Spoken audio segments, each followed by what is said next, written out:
செல்வ பிறந்தக்கு இப்படி ஆட்கள் தான் ஊரறிஞ்ச விஷயம் அது. நீ ஆம்பளையாக இருந்ததுன்னா சவுக்கு சங்கர் எங்கே இருக்கான்னு போ, வெட்டு, நீ சாவட்டும், நீ சாவு, நீ ஜெயிலுக்கு போ, ஏதாவது போகட்டும். வயசான பெண்மணிக்கிட்ட உங்கள் வீரத்தை என்ன காட்டுறது?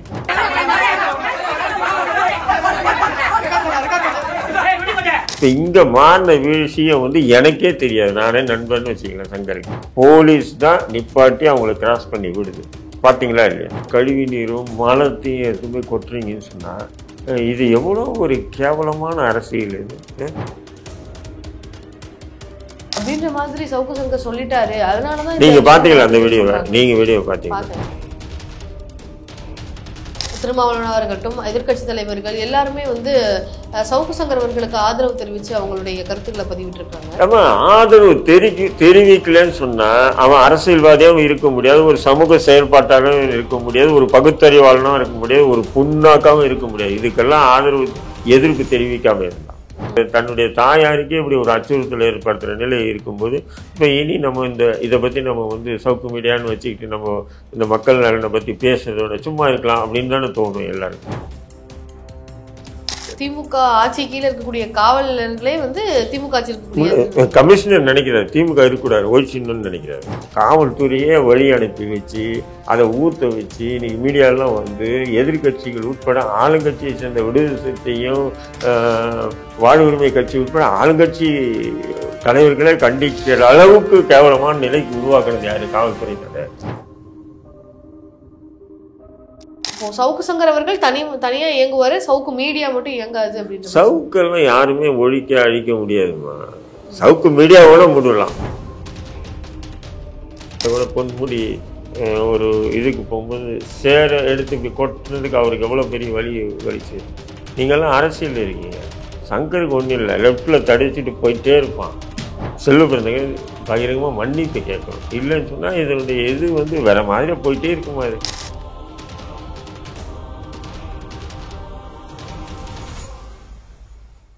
நேர்களுக்கு வணக்கம். இன்று நம்மோடு இணைந்திருக்கிறார் அரசியல் விமர்சகர் திரு தடா ரஹீம் அவர்கள். வணக்கம் சார். சவுக்கு சங்கர் அவர்களுடைய வீட்டில் தாக்குதல் நடைபெற்றிருக்கு அப்படின்ற புகாரை வச்சிருக்கிறாரு. அதன் காரணமாக பின்னாடி செல்வ பிறந்தகை அவர்கள் தான் இருக்கிறாரு அப்படின்னு சில குற்றச்சாட்டுகளை முன்வைக்கிறாரு. நீங்க என்ன நினைக்கிறீங்க? இந்த தாக்குதலை நீங்க எப்படி பாக்குறீங்க? இல்லை, இப்போ அந்த தாக்குதலை தலைமை தாங்கி கொண்டு வந்த அந்த ஒரு பெண் இருக்காங்க இல்லையா, அவங்க காங்கிரஸில் அதுவும் செல்வ பிறந்தகை கூட இருக்கிற பெண்ணாக தானே இருக்காங்க. அவங்க காங்கிரஸ் தான் இருக்காங்க, வழக்கறிஞராக இருக்காங்க. அவங்க தானே லீட் பண்ணி கொண்டு வராங்க. அந்த கூட்டம் போட்டு கோஷம் போட்டுட்டே வராங்க இல்லையா, அவங்கள லீட் பண்ணி கொண்டு வரதை பற்றினா முழுக்க காங்கிரஸ். செல்வ பிறந்தகை இப்படி ஆட்கள் தான் ஊரறிஞ்ச விஷயம் அது. என்னென்னா செல்வ பிறந்த ஆட்கள் அந்த போராட்டத்தில் கலந்துக்கிட்டு அப்படி ஒரு அநாகரிகமான செயல் செஞ்சுருக்காங்க. இதுக்கு முழுக்க திமுகவுடைய காவல்துறை ஒத்துழைப்பு கொடுத்துருக்கு. இதுதான் நம்ம திமுக காங்கிரஸ் இணைஞ்சு கூட்டணியில் தானே இருக்காங்க. இணைஞ்சு சவுக்கு சங்கர் வீட்டில் இப்படி ஒரு அநாகரத்தின் உச்சத்தில் இறங்கியிருக்காங்க. ஏன்னா ஒரு தாயார், வயசான தாயார், அந்த பசங்க பேசுகிற வீடியோலாம் நீங்கள் பார்த்துருப்பீங்க. பார்த்தீங்களா இல்லையா? அந்த வீடியோலாம் பார்த்தீங்கன்னு சொன்னால் ரொம்ப மோசம். வாடா வெட்டிடுவேன் குட்டிடுவேன் அப்படின்போது ஒரு தாயாருக்கு எப்படி இருக்கும் மனசு? கொஞ்சம் திங்க் பண்ணி பாருங்க. நீ ஆம்பளையாக இருந்ததுன்னா சவுக்கு சங்கர் எங்கே இருக்கான்னு போ, வெட்டு, நீ சாவட்டும், நீ சாவு, நீ ஜெயிலுக்கு போ, ஏதாவது போகட்டும். வயசான பெண்மணிக்கிட்ட உங்கள் வீரத்தை என்ன காட்டுற நீ? அப்போ அவங்க முன்னாடி வச்சு இப்படி மிரட்ட சொல்லி உனக்கு சொல்லி விட்டாங்களா? போலீஸ் சொல்லி விட்டுச்சா இல்லை செல்வ பிறந்தகை சொல்லி விட்டாரா? காவலர்கள் தான் இதுக்கு உடந்தை அப்படின்றத எப்படி சொல்றீங்க சார்? எப்படி சொல்றேன்னா அப்படிதான் சொல்றேன். அது எந்த அடிப்படையில காவலர்கள் இதுக்கு உடந்தையா இருந்திருப்பாங்க? இது காவலர்கள் சவுக்கு சங்கர் வீடு பாத்தீங்கன்னா இப்ப சமீபமா மாத்தினதான். இன்டெலிஜென்ஸ் உளவுத்துறையை தவிர வேற யாருக்குமே தெரியாது. எனக்கே தெரியாது. நானே பல தடவை அந்த ரூட்ல வந்துட்டு போயிட்டே இருக்கேன். சவுக்கு சங்கர் வீடு பழைய வீடு தெரியும். அந்த இதில் கோயம்பேட்டில் இருந்தது, அது சொந்த வீடு. இப்போ இங்கே மாறின விஷயம் எனக்கே தெரியாது. நானே நண்பர்னு வச்சுக்கலாம் சங்கருக்கு தெரியாது. அப்படி இருக்கும்போது அந்த வீட்டு முகவரி இது பண்ணி அவங்க அந்த ரோட்டில் வர்றதுக்கும் அந்த ரோடு கிராஸ் பண்ணுறாங்க கோஷம் பண்ணிக்கிட்டு போலீஸ் தான் நிப்பாட்டி அவங்கள கிராஸ் பண்ணி விடுது. பார்த்தீங்களா இல்லையா? அப்போ இது போலீஸ் தான் அப்படின்னு நீங்க சொல்றீங்களா? எப்படி நம்புறதுன்னு சொன்னா நான் எப்படி சொல்றது உங்களுக்கு புரிய வைக்கிறேன். கரெக்டுமா வராங்க இல்லையா, கோஷம் போட்டு வராங்க இல்லையா, போலீஸ் என்ன பண்ணுது? நின்று அவங்க இந்த ரோடு அந்த பஸ் டிராஃபிக்கை நிப்பாட்டி அவங்களை ரூட் கிளியர் பண்ணி விடுறாங்களா இல்லையா? போலீஸ்காரங்க. அப்போது அந்த திருத்தண்டா போடா அப்படின்னு சொல்லி காமிச்சுடுறாங்க. அப்போது நீங்கள் போராட்டத்தை சரி அதையும் கூட காமிங்க, எல்லாமே பண்ணுறேன். அந்த போராட்டத்தில் வந்து போனால் 100 மீட்டருக்கு முன்னாடி தடுத்து நிறுத்தணுமா இல்லையா? நீங்கள் நிறுத்தணுமா இல்லை? இப்போ 100 மீட்டருக்கு அந்த பக்கம் தடுத்து நிறுத்தணும், நிறுத்தலையே. சரி, அப்படியே அங்கே போயிட்டீங்க, அங்கே போய் கோஷம் கீசம் போட்டால் கூட பரவாயில்ல. அங்கே போய் நீங்கள் வந்து கழிவு நீரும் மலத்தையும் எதுவுமே கொட்டுறீங்கன்னு சொன்னால் இது எவ்வளோ ஒரு கேவலமான அரசியல் இது. சவுக்கு சங்கர் வந்து இப்போ துப்புரவு பணியாளர்கள் மீது தவறை பற்றி தவறாக பேசியிருந்தாங்கன்னா அவங்க வழக்கு போடட்டும், புகார் கொடுக்கட்டும். அதான் நம்மளே துப்புரவு பணியாளர்கள் வந்து வேலையே செய்யறதில்லை, அவங்க வந்து வேலை செய்யாம தண்ணி அடிச்சுட்டு படுத்துருவாங்க அப்படின்ற மாதிரி சவுக்கு சங்கர் சொல்லிட்டாரு. அதனாலதான் நீங்க பாத்தீங்களா அந்த வீடியோவை? நீங்க வீடியோ பாத்தீங்க? ஆனா அந்த மாதிரியான குற்றச்சாட்டுகள் வருது இல்லையா? நானும் சொல்றேன், அந்த வீடியோ நீங்க பாத்தீங்களா? அதுல அப்படி சங்கர் சொல்லியிருக்கானா? இந்த வாகனம் வாங்குற விஷயத்தில் ஊழல் நடந்திருக்கு, அதான் டாபிக் சங்கர். அப்போ வந்து என்னன்னா அந்த துப்புரவு தொழிலாளர் பேர்ல வாங்கியிருக்காப்புல. அவங்களுக்கு என்னையா 10,000 ரூபாய் எக்ஸ்ட்ரா கிடைக்குதுன்னா வேணாம் நான் சொல்ல போறேன் இப்படின்னு சொல்றாரு. எக்ஸ்ட்ரா கிடைக்கிறத குடிச்சிட்டு படுத்துருவாங்க அப்படின்னு சொல்லிட்டாரு. சரி, குடிச்சு படிக்கட்டும், குடிக்காம படிக்கட்டும், அதுதான் சொல்ல. இப்போ சங்கர் பேசுனது பார்த்தா முழுக்க முழுக்க துப்புரவு பணியாளர்களுக்கு ஆதரவான விஷயம் தானே. ஏன்டா கொலையை போகும் உன் பேரை சொல்லி இவன் வந்து அரசியல்வாதி வந்து அவன் வண்டி வாங்கி யூஸ் பண்றான்டா, அதனால இவ்வளவு லாபம் கிடைக்குது, நீ உன் பேர்ல வாங்கியிருந்தா உனக்கு கிடைக்காதா அப்படின்றது சங்கர் எடுத்து சொல்றேனா இல்லையா? அப்ப இது துப்புரவு பணியாளர்களே கிடையாதா சார்? அது துப்புரவு பணியாளர்களா இல்லையா அப்படின்ற நம்ம ஆய்வு பண்ணல. நிச்சயம் வந்து துப்புரவு பணியாளர்களா மாதிரி இருந்திருந்தாங்கன்னா இப்படி ஒரு அட்ராசிட்டி நடந்திருக்காது. ஏன்னா துப்புரவு பணியாளர்கள் சென்னையில் நீங்களே இருக்கீங்க, நானும் இருக்கேன். துப்புரவு பணியாளர்கள் மக்களோட எப்படி பழகிறாங்கன்றது உங்களுக்கு தெரியும். ஒரு ஒரு பெருநாள், எந்த பெருநாள் வந்தாலும் சரி, ரம்ஜான் வந்தாலும் சரி, பக்ரீத் வந்தாலும் சரி பக்ரீத் ரம்ஜான் வந்து எங்ககிட்ட வந்து டொனேஷன் கேட்குறாங்க விடுங்க. தீபாவளி பொங்கலுக்கு கூட வந்து என்ன பண்ணுவாங்க, அவங்க வந்து கேட்பாங்க. ஏன்னா ஒரு துப்புரவு பணியாளர் அங்கே அந்த ஒரு தெரு இருக்குன்னா அந்த தெருவில் வந்து ஒரு 5 பேர் இருப்பாங்க, அவங்க தான் அந்த தெரு முழுக்க பார்த்துக்குவாங்க. அந்த மக்களோட நல்ல ஒரு இணக்கமான இதுவாக இருப்பாங்க. அந்த வீடுகளில் என்ன சமைச்சாலும் சாப்பிட்ற ஒரு நிலையோ, அதே நேரத்தில் வந்து உரிமையாக வந்து கேட்குற நிலைமையோ அந்த மக்களாக இருக்காங்களா இல்லையா துப்புரவு பணியாளர்கள்? அப்படின்னும் போது இன்னைக்கு இப்படி ஒரு சூழலை பார்த்தா மக்களே வந்து என்ன பண்ணுவாங்க, என்னடா இது துப்புரவு பணி இவ்வளோ மோசமாக இருப்பானுங்களா, இவனுங்க எதிர்த்து ஏதாவது சண்டை கிட்ட போட்டோம்னா இவனுங்க கழிவு நீரெல்லாம் எடுத்து வீட்டில் கொட்டிடுவானுங்க, வருமா வராதா? சரி, இது ஒரு கால் அப்படி இல்லாமல் இருக்கட்டும், இப்படியே வச்சுக்கிட்டோம். இப்போ சவுக்கு சங்கர் வீட்டில் நடத்தின மாதிரி இப்போ துப்புரவு பணியாளர்கள்லாம் நம்மளும் இதே மாதிரி தானே பண்ணணும். கொஞ்சம் பேர் காசு கொடுக்க மாட்டேன்றாங்கடா, கொஞ்சம் பேர் நமக்கு சரியாக கவனிக்க மாட்டேன்றாங்கடா அப்படின்னு நினச்சிட்டு அந்த துப்புரவு பணியாளர்கள்லாம் இப்படி வந்து வீடுகளில் வந்து கழிவு நீர் ஊற்றியோ இல்லை மலத்தை கொட்டியோ பண்ணோன்னா சட்டம் ஒழுங்கு என்ன ஆகும்? இது நல்லா யோசனை பண்ணி பாருங்க. எவ்வளோ பெரிய ஒரு தவறான முன்னுதாரணத்தை வந்து செல்வ பெருந்தகை ஏற்படுத்தியிருக்காரு. செல்வ பெருந்தகை ஒரு எனக்கு நல்ல நண்பர். அவர் ஒவ்வொரு அரசியல் ஒவ்வொரு வளர்ச்சியிலையும் வந்து சந்தோஷப்பட்ட நபர்களை நானும் ஒருத்தர் தான், அதெல்லாம் வேறு விஷயம். இருந்தாலும் சங்கர் விஷயத்தில் சங்கர் பேசின விஷயம் வந்து உங்களுக்கு ரொம்ப மனசு வருத்தப்படுது, வழக்கு தொடுங்க, புகார் கொடுங்க. இல்லை நீங்கள் மேடையில் சங்கர் மோசமானது பேசுங்க, அதுக்கு பதில். இப்போ செல்வப்பிறந்தகை அவர்களுடைய நோக்கம் என்ன அப்படின்னு நினைக்கிறீங்க சார்? அவர் எதற்காக இதெல்லாம் செஞ்சிருக்காரு, அதுக்கான காரணம் என்ன, அவருடைய வீடியோவில் அந்த மாதிரியான பேசுறதுக்கான காரணம் என்ன, ஊழல் அப்படின்றத குறிப்பிடுறாரு? இல்லை, அதான் அந்த வாகன ஊழல்னு சொல்கிறாப்புல. அதை பற்றி முழு டீட்டெயில்ஸை நீங்கள் பார்க்கணும். அதாவது அந்த துப்புரவு பணி அந்த குப்பை அள்ளுறாங்க இல்லையா, அந்த வாகனங்கள் வாங்குறதுல வந்து அது வந்து துப்புரவு தொழிலாளர் பேரில் வாங்கி இவர் வந்து சம்பாதிக்கிறார் தான் அந்த வீடியோ முழுக்க பேசியிருக்காப்புல சங்கர், புரியுதுங்களா? அப்படி பேசும்போது அதில் வந்து ஸ்கிராப்பு தொழில் வந்து பார்த்தீங்கன்னா அமோக லாபம் கிடைக்கிது. அப்படி கிடைச்சிட்டு இருக்கும்போது இந்நிலையில் தான் இந்த ஒரு லிங்க் இவருக்கு கிடைக்கிது. இவர் எப்போவுமே இந்த மாதிரி வந்து இறங்கினது இல்லை யாரையும் அதையும் சொல்கிறாப்புல. இதுக்கு முன்னாடி செல்வ பெருந்தகை இந்த மாதிரி வியாபாரத்திலலாம் இறங்கினது இல்லை. இதுதான் முதல் முறை வந்து ஒருத்தர் மூலியமாக அறிமுகமாய் இந்த தொழிலில் இறங்கியிருக்கார். இதில் அவருக்கு வந்து கொள்ள லாபம் கிடைக்குது.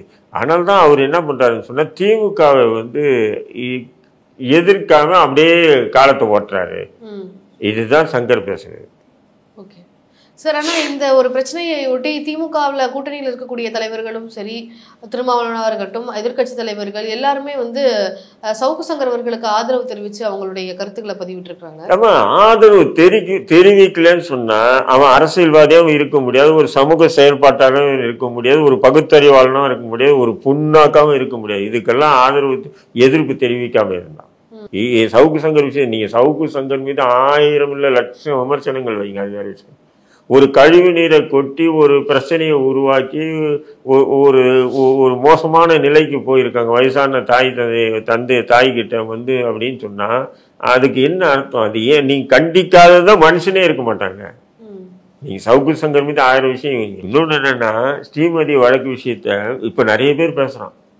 ஸ்ரீமதி வழக்குல வந்து பாருங்க, சங்கர் என்ன நடந்துக்கிட்டாப்புல, அது நடந்துக்கிட்டாப்புல, அந்த பள்ளிக்கு ஆதரவாக நடந்துக்கிட்டாப்புல, மாணவிக்கு எதிராக நடந்துக்கிட்டாப்புல, எல்லாம் உண்மைதான். சங்கர் அப்படி நடந்துக்கிட்டாப்புல தான், அது நம்மளும் கண்டிச்சிருக்கோம். அது அவருடைய பாணியில் அவர் பேசிட்டு இருந்தாரு. அது அப்போ அதே நேரத்தில் வந்து சங்கர் மட்டும் ஆதரிச்சாப்புல. திமுக அரசு யாரும் ஆதரிச்சது? பள்ளிக்கு ஆதரவாக தானே இருந்தது கடைசியும் இல்லையா? ஸ்ரீமதிக்கு ஆதரவாக இல்லையே. இன்னைக்கு சங்கருக்கு எதிராக திருப்பப்படக்கூடிய அந்த ஸ்ரீமதி விஷயத்துல கூட திமுக அரசு முழுக்க முழுக்க ஸ்ரீமதிக்கு எதிராகவும் பள்ளிக்கு ஆதரவாக தான் இருந்தது. சரி, இப்போ இந்த ஒரு முற்றுகையை ஒட்டி என்னுடைய தாயினுடைய உயிரை வந்து ஒரு இதாக வச்சு நான் வந்து இந்த சவுக்கு மீடியா வந்து நடத்த முடியாது அப்படின்ற மாதிரி சொல்லி சவுக்கு மீடியாவின் நடத்த மாட்டோன்ற மாதிரியான விஷயங்களையும் சொல்லியிருக்கிறாரு. அதை எப்படி புரிஞ்சுக்கிறது? எதுக்காக சவுக்கு மீடியா வந்து? ஆமாம்மா, என்ன பண்ண, இப்போ ஏற்கனவே இருந்த அலுவலம் காலி பண்ண சொல்லிட்டாங்க. ஏற்கனவே இருந்த வீடு சீல் வச்சிருக்கு, அது சொந்த வீடு. அதுக்கப்புறம் தான் இப்போ இந்த வீடு வாடகை வீட்டில் வந்தாங்க. இப்போ அங்கே வாடகை வீடு டி நகரில் இருக்கக்கூடிய வீடும் கூட பார்த்தீங்கன்னா சீல் வச்சுருக்காங்க. சீல் வச்சு கதவெல்லாம் உடைச்சாங்க, அவங்க காலி பண்ண சொல்லிட்டாங்க. அப்போ போகிற இடம்லாம் வந்து அவர் ஒன்றும் பெரிய லேண்ட்லார்டு இல்லை. உங்களுக்கு தெரியும், இப்போ சமீபத்தில் சங்கரை கைது பண்ணும்போது அவருடைய அலுவலகத்திற்கு வந்து இருந்த 4 கேமரா, ஹார்ட் டிஸ்க் எல்லாத்தையும் அள்ளிட்டு போயிட்டாங்கல்ல. அந்த எல்லாமே கம்ப்ளீட்டாக ஒன்று கூட இல்லை. இப்போ மறுபடியும் வந்து ரெடி பண்ணப்பல மறுபடியும் ஒரு தடவை கைது பண்ணும்போது அதேமாரி பண்ணாங்க. 2 தடவை ஆச்சு. வீட்டில் வந்து அதேமாரி தான் என்ன பண்ணாங்க, எல்லா பொருளையும் அள்ளிட்டு போயிட்டாங்க. எல்லா ஹார்ட் டிஸ்க்கு எல்லாத்தையும் எடுத்துகிட்டு போயிட்டாங்க. அப்போ வந்து மரத்துலேயும் பணம் அவர் மரத்தை எங்கேயோ ஒரு இடத்துல வந்து கடன் வாங்கி இல்லை நண்பர்கள் மூலிமா வாங்கி ஒரு விதமான மீடியாவை வந்து செட் பண்ணாப்புல. அப்போ திமுக வந்து விடாமல் அடிச்சுட்டு இருக்கும்போது இன்றைக்கி ஒரு படி மேலே ஏறி அதை தன்னுடைய தாயாருக்கே இப்படி ஒரு அச்சுறுத்தல் ஏற்படுத்துகிற நிலை இருக்கும்போது இப்போ இனி நம்ம இதை பற்றி நம்ம வந்து சவுக்கு மீடியான்னு வச்சுக்கிட்டு நம்ம இந்த மக்கள் நலனை பற்றி பேசுறதோட சும்மா இருக்கலாம் அப்படின்னு தானே தோணும் எல்லாருக்குமே. அதாவது சங்கருக்கு வந்து இதை விட 100 மடங்கு அச்சுறுத்தல் ஏற்படுதும் அந்தால் எதிர்த்து தாக்குதல் தொடுப்பான். அது எனக்கு தெரிஞ்ச விஷயம். சங்கர் கடந்த முறை கைதாகி ஜெயிலில் இருக்கும்போது கூட பல பேர் அதான் கேட்டிருக்காங்க, சங்கர் வந்து மறுபடியும் அதே நிலைக்கு போவாருன்னு நான் சொன்னேன். அதை விட ஒரு படி மேலேயே போவான்னு சொன்னேன் நான். இப்போ அதே மாதிரி தான் எல்லாம் ஒரு படி மேலேயே போயிட்டு இருக்காப்புல.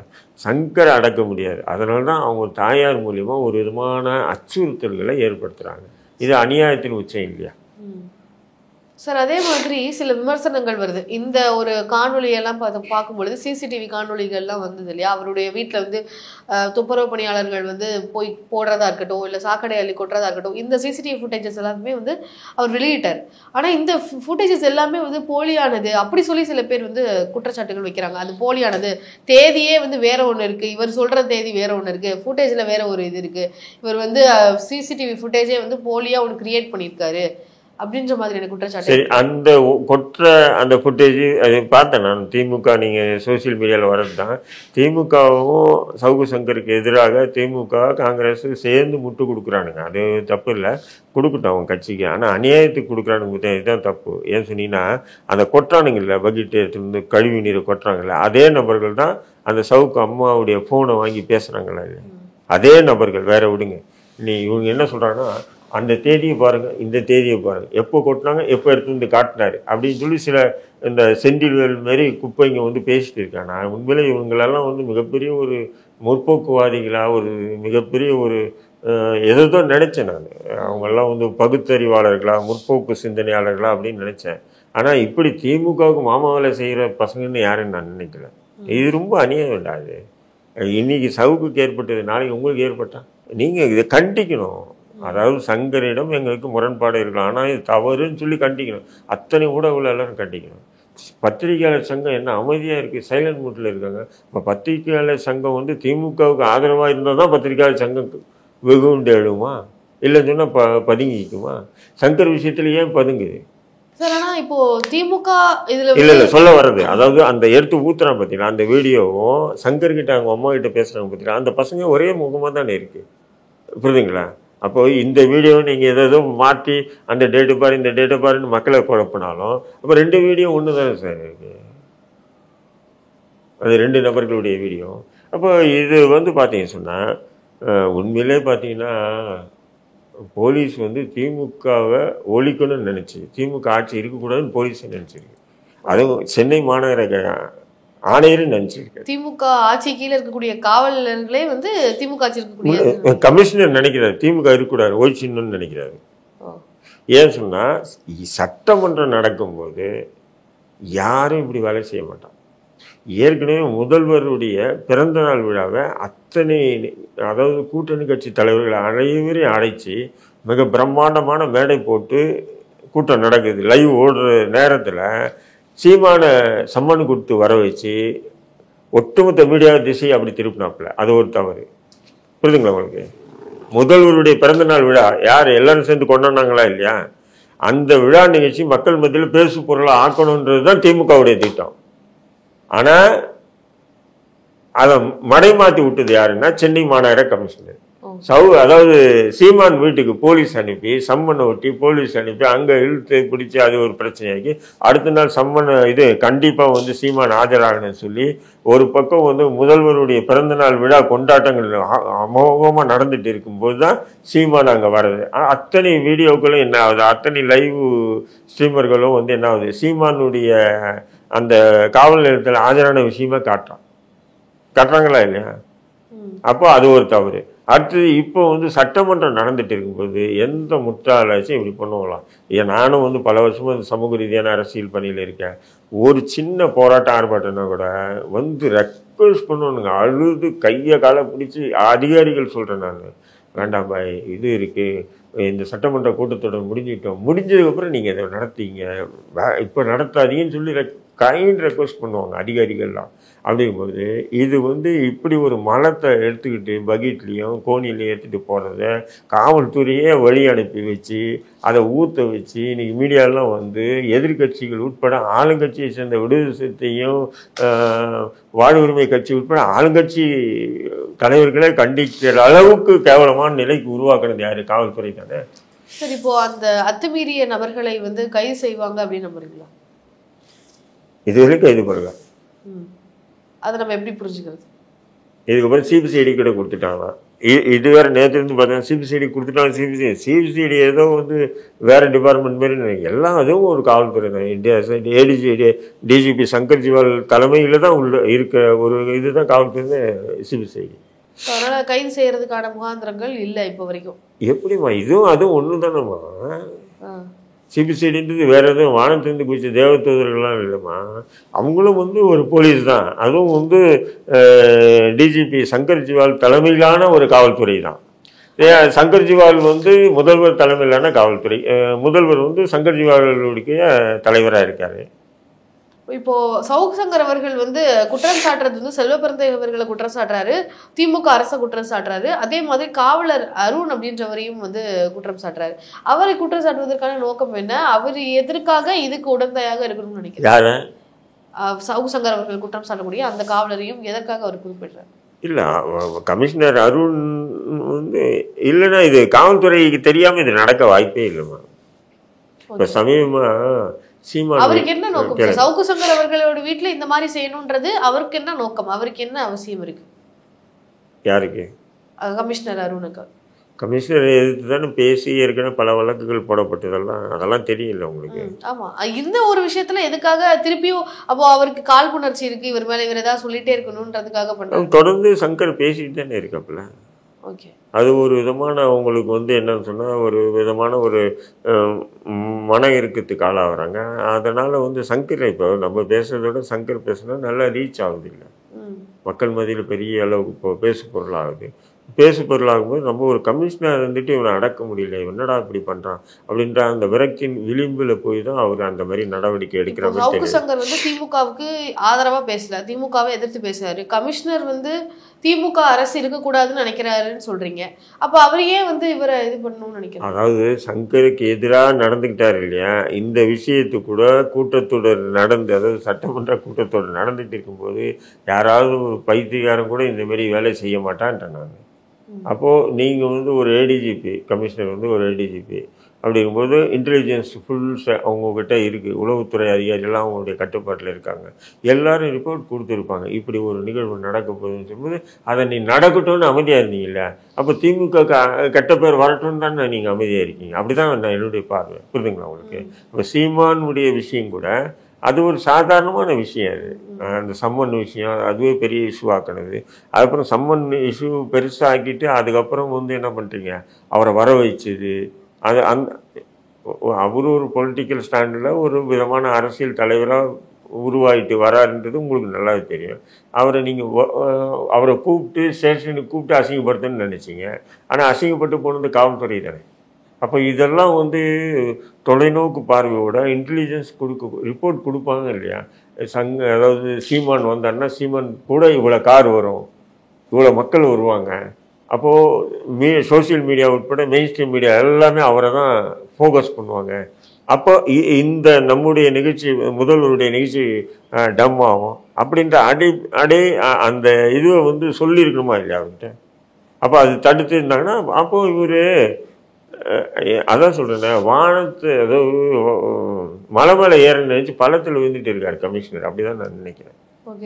திமுகவை வந்து நம்ம தான் தலையில் தூக்கி வச்சுட்டு நினச்சிட்டு திமுகவை தூக்கி பள்ளம் தோண்டி பொதிக்கிறாரு. அதுக்கு ஒரு எடுத்துக்காட்டுகள் தான் இந்த நிகழ்வுகள் ரெண்டுமே. இப்போ சவுக்கு மீடியா வந்து முடக்கியிருக்காங்க, சவுக்கு மீடியா வந்து இயங்காது அப்படின்ற மாதிரியான செய்திகளை கொடுத்துருக்காரு. இதற்கப்புறம் சவுக்கு சங்கர் அவர்கள் எப்படி இயங்க போறாரு? சவுக்கு மீடியா இன்னும் நடக்கிறதுக்கான வாய்ப்புகள் இருக்கா? இல்ல அவ்வளவுதான் இல்ல சவுக்கு சங்கர் அவர்கள் எதுவும் சவுக்கு மீடியா மூடத்துக்கு வாய்ப்பு இருக்கு நிறைய. ஆனா சவுக்கு பேசாம இருக்க மாட்டாங்க இல்லையா. அவர் இப்ப எதுவாக பேசுவாரு? நீங்க உங்களை மாதிரி எத்தனை சோசியல் மீடியா இருக்கு, கூப்பிட்டீங்கன்னா பேசுவாரு. இப்போ வந்து அவர் மீடியால பேசிட்டு இருக்காரு, மீடியாவா இல்லை எத்தனையோ இருக்காங்க இல்லையா, அவங்க கூப்பிட்டா போய் பேச போறாங்க. அப்போ சவுக்கு சங்கர் அவர்கள் தனியா இயங்குவாரு, சவுக்கு மீடியா மட்டும் இயங்காது அப்படின்னு. சவுக்கெல்லாம் யாருமே அழிக்க முடியாதுமா. சவுக்கு மீடியாவோட முடியலாம். ஓகே. ஏன்னா இப்போ பொருளாதாரம் இல்லை, சம்பளம்லாம் கொடுக்கணும் இல்லை, 10-15 பேர் வேலை செய்கிறாங்க, உங்களுக்கு சேலரி கொடுக்கணும். பல போலீஸ் இப்படி நெருக்குதலுக்குள்ளாக்குது, நிறைய பேர் பயந்து ஓடுறாங்க. அதுக்கெல்லாம் வந்து சவுக்கு மீடியாவை மூடலாமே தவிர சவுக்கு வாயை மூட முடியாதுன்றாங்க. அதே மாதிரி செல்வ பெருந்தகை அவர்கள் வந்து புதிய தமிழக கட்சியிலிருந்து வெளியேற்றப்படும் பொழுது இதே மாதிரி தான் வந்து அந்த கட்சியினுடைய அலுவலகத்துல இந்த மாதிரி ஆட்களை விட்டு இதே சாக்கடை அள்ளி வீசுறது இந்த மாதிரியான ஒரு விஷயத்தை தான் பண்ணாரு, இது வந்து அவருடைய சிக்னேச்சர் அப்படின்னு சொல்லி சவுக்கு அவர்கள் வந்து பதிவிட்டு இருக்காரு. இதை எப்படி பாக்குறீங்க? இல்லை, அது புதிய தமிழ்ன்றது எப்படின்றது இதில் நம்ம நேரடியாக பார்க்குறேன். இல்லை, இது அவருடைய ஆட்கள் தான், செல்வ பெருந்தகையுடைய ஆட்கள் தான் அந்த வேலையை செஞ்சது. ஏன்னா இது வந்து ஒரு ப்ரூஃப் மாதிரி, இது ஏற்கனவே அவர் பண்ணியிருக்காருன்றதுக்கு இது ப்ரூஃப். அப்போ வந்து இது வந்து தவறான முன்னுதாரணன்றேன் நான். இது நீங்கள் அது ஒன்ஸ் அப்போ அந்த டைம் அப்போ வந்து சோசியல் மீடியாவில் அவ்வளோ ஒன்றும் தெரியாதுன்னு வைங்க. இப்போ சோசியல் மீடியா அப்படி இல்லைல்ல, ரொம்ப விரைவாக இருக்குது இல்லையா. அப்போ அதேமாரி வந்து எதிர் தரப்புலேயும் ஒரு 10 பேர் ரெடி பண்ணுறது கஷ்டமா. இப்போ நீங்களே ஒரு 10 பேர் ரெடி பண்ணுவீங்களா இல்லையா? உங்களுக்கு எதிராக நான் செஞ்சுட்டா நீங்கள் ஒரு 10 பேர், நான் ஒரு 10 பேர் ரெடி பண்ணி உங்களை அடிச்சிட்டேன்னு வச்சுக்கலாம். நீங்கள் 10 பேர் ரெடி பண்ணி என்னை அடிக்க வருவீங்களா இல்லையா? ஏன்னா இன்றைக்கி வல்லவனும் யாரும் வலியவனும் இல்லை, எளியவனும் இல்லை, எல்லாரும் எல்லா நிலையிலும் இருக்காங்க. இது வந்து மலத்தையோ அல்லது ட்ரைனேஜ் பக்கெட்டில் எடுத்துன்னு போய் ஒரு வீட்டில் ஊற்றுறதுக்கு ஆக்ஸ்போர்ட் பல்கலைக்கழகத்தில் போய் பயின்று வர வேண்டிய விஷயம்லாம் இல்லை, இருக்கா இல்லையா? பயின்று வரணுமா, போய் ஆக்ஸ்போர்ட்டில் பாஸ் பண்ணி வரணுமா? இல்லை. அப்படி இருக்கும்போது நீங்கள் அரசியல் இருக்கீங்க, நாளைக்கு ஒரு நிகழ்ச்சிக்கு போகிறீங்க, திடீர்னு வந்து திமுக ஆட்சியில் தான் போதை வஸ்து தலை உச்சத்துக்கு போயிட்டு இருக்குது, போதை மாத்திரையெல்லாம். ஒரு 2 மாத்திரை வாங்கி கொடுத்துட்டு மாப்பிள்ளை போட்டுட்டு அந்த மாலத்தை எடுத்து போய் செல்வ பிறந்தக மேலே போடுறான்னா போட்டான்னு அது எவ்வளோ பெரிய அசிங்கம், கேவலம். ஒன்றும் இல்லை, சமீபத்தில் கூட பொன்முடி ஒரு இதுக்கு போகும்போது சேரை எடுத்து இப்படி கொட்டுறதுக்கு அவருக்கு எவ்வளோ பெரிய வலிச்சு. நீங்கள்லாம் அரசியல் இருக்கீங்க. சங்கருக்கு ஒன்றும் இல்லை, லெஃப்டில் தடிச்சிட்டு போயிட்டே இருப்பான், புரியுதுங்களா?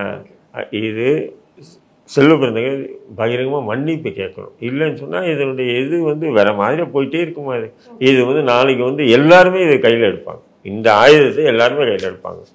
ஏன் இந்த உண்மையான துப்புரவு பணியாளர்கள் இருக்காங்களே, அவங்களே வந்து அங்கங்கே வேலை செஞ்சுட்டு ஏதோ அந்த குடும்பத்தாருக்கோ அவங்களுக்கும் சில பல சிக்கல் வந்தாவே இதேமாரி கையில் எடுத்தாங்கன்னா இதனுடைய நிலை என்ன ஆகும்?